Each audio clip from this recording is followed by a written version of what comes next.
Hello everybody and welcome to the video. Today are days 2 and 3 of our Going Pro adventure.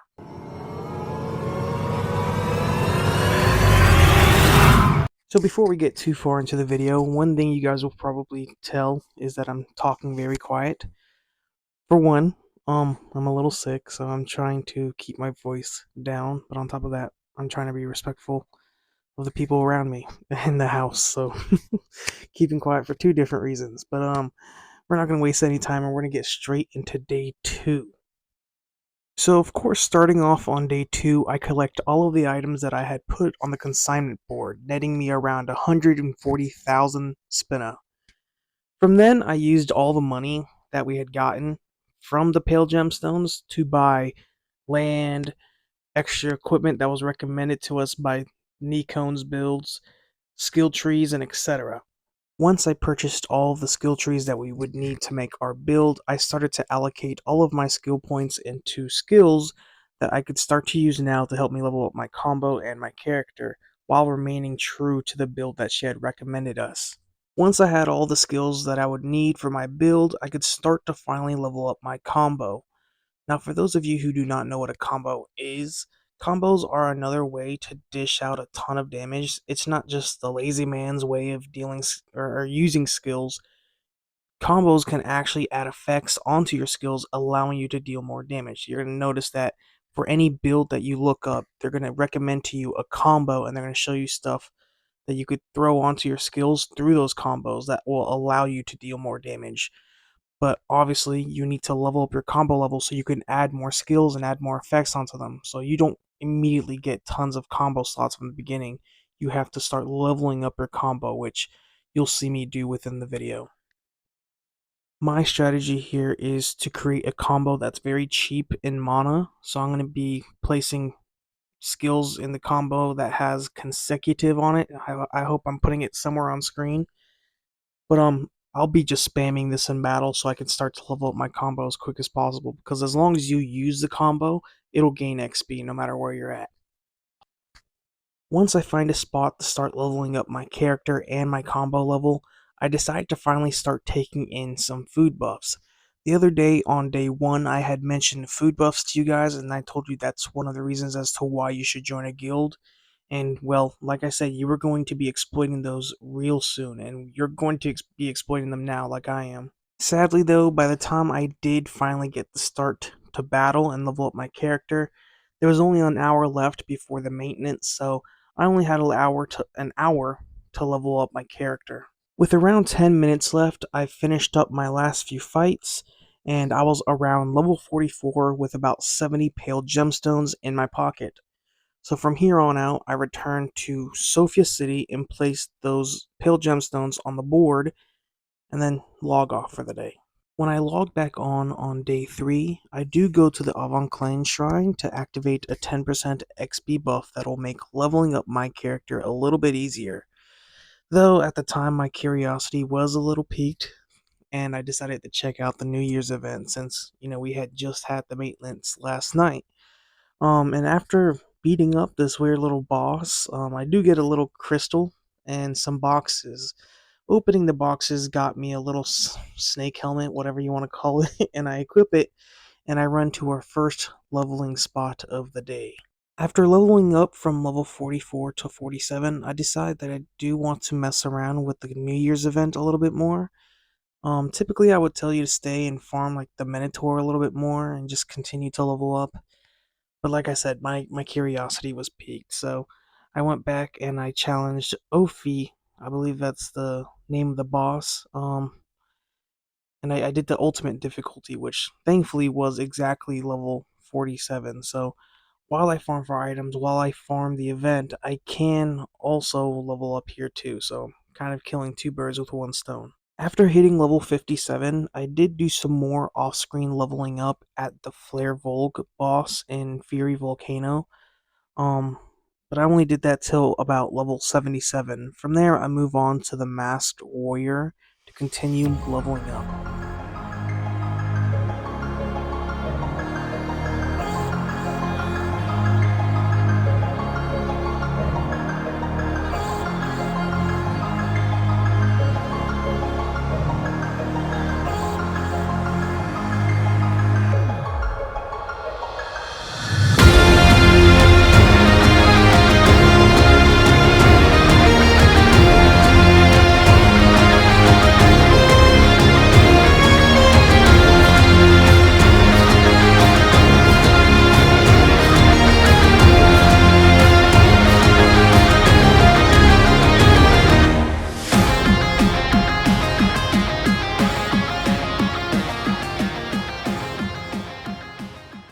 Once I hit level 99, I do try to find a couple random bosses that I can continue to level up at that are relatively easy and they give me some XP. I understand that they won't give me about as much XP as some of the more difficult bosses. Like, for me, I consider Dragon Yelp a little bit more difficult in the sense that it's like Dragon Yelp can deal a lot of damage, especially to a noob, right?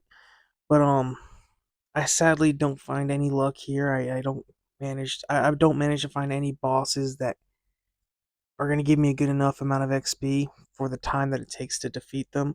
I do try places like Moz or whatever, which Moz is okay. He does level me up a little bit, but it just takes forever, especially since he silences you and you deal like no damage to him for a decent chunk of the battle.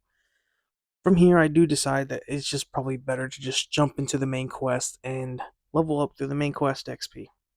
Eventually, I do get far enough into the story where we see Cerberus, or Cerebrus, whichever one you want to call him.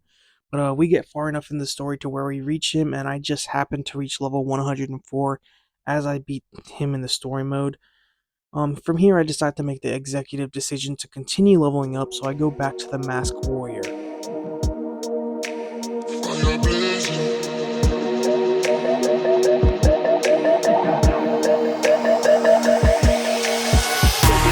Drop it low, move around, let your skin shout, baby, turn it up, make it work, one more time, you know how it goes, baby, shake your hips, drop it low, move around, let your skin shout, baby, turn it up, make it work, one more time, you know how it goes, baby, shake your hips, drop it low, move around, let your skin shout, baby, turn it up, make it work, one more time, you know how it goes, baby, shake your hips, drop it low, move around, let your skin shout, baby, turn it up, you know how it goes, baby, turn it up, turn it up, turn it up, turn it up, turn it up, turn it up, turn it up, you know how it goes, baby, turn it up.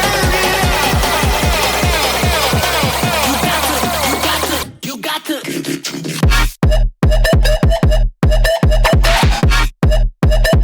You got to give it to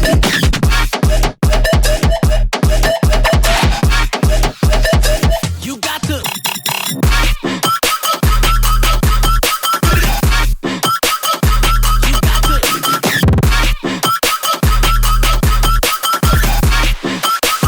Somebody's clear. Turn it up, turn it up, turn it up, turn it up, turn it up, turn it up, turn it up. You know how we go, baby. Turn it up. You got to. Give it to me.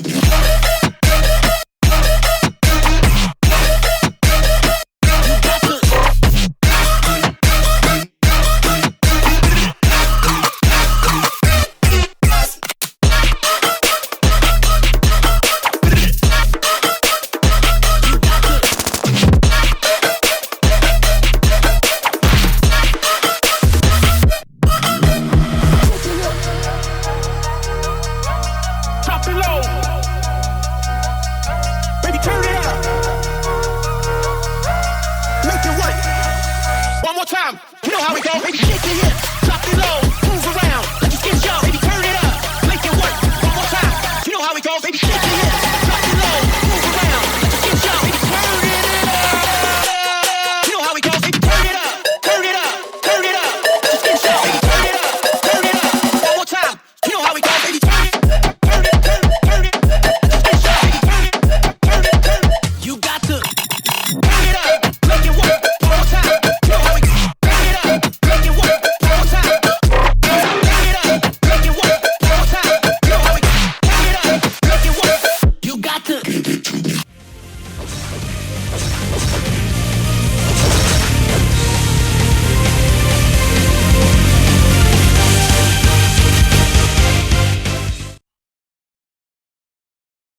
And if you are a newbie like me, you'll notice that the Masked Warrior from this point on, especially in Ultimate mode, is going to be pretty difficult. I mean, he was already a little bit difficult in Nightmare mode. If you're like me, again, he was just hitting a bit too hard. But in Ultimate mode, even with the Mercenary and me being careful and trying to dodge attacks and stun him at the right time, I just could not beat him. In any party that I tried to join up, there was a lot of dual wielding characters or players, and they were just getting one shotted. They were just generating tons of aggro. People will spam skills and generate tons of aggro, dude. Even with the provoke skill, it's just there's nothing I could do, and some people don't know how to dodge. So I wasn't finding any success in finding any parties. Again, any parties that I could get into were just not working out. So yeah, I had to find a different place to level. But thankfully, I do know that there is one other place that we could level up. By going to Rugio Ruins and running up to this old dude at the top of the steps, there is a quest that you can take called Goblin Conspiracy. By taking this quest, it'll guide you towards a place called Renome Plains, and there's a boss monster, going to be called BB Goblin there that you'll have to beat one time. Once you beat him, do not turn in the main quest. Just look at the rocks and where he was at when you were doing the main quest, and you'll notice that there's like a little orb or exclamation point, and you can actually challenge the boss over and over again. While he doesn't give nearly as much XP as the Masked Warrior, he does give enough to where it's worth it, and he is much more tame of a boss monster, allowing us to farm him. So what I'm going to be doing is I'm going to be farming him till level 115, and then from there, I'm just going to be doing the rest of the, not the rest of the main quest, but I'm going to be doing the main quest till further notice. I'll be doing that for the rest of day 3. So yeah, that's pretty much it for days 2 and 3. I hope you guys enjoyed the video, and I'll see you guys in the next one. Peace. What's the reason behind the commotion? Why do we have to feel emotions? What's the purpose of all this madness? Why do we struggle so much to control them? Every day is a messing. Sometimes I feel like I'm trapped in because of my emotions. I can't seem to control them. Every day is a mess when sometimes I feel like I'm trapped in my emotions. I can't seem to control them. My emotions, my emotions, my emotions, my emotions, my emotions, my emotions, my emotions, my emotions.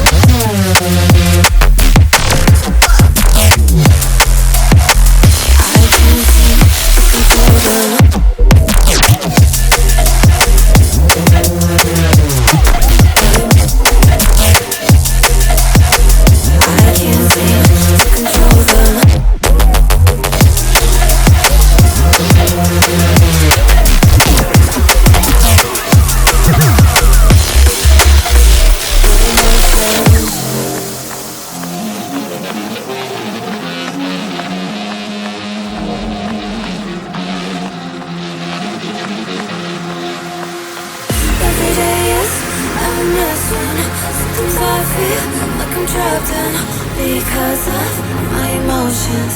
I can't seem to control them. Every day is a mess when sometimes I feel like I'm trapped in my emotions. I can't seem to control them. My emotions, my emotions, my emotions, my emotions, my emotions.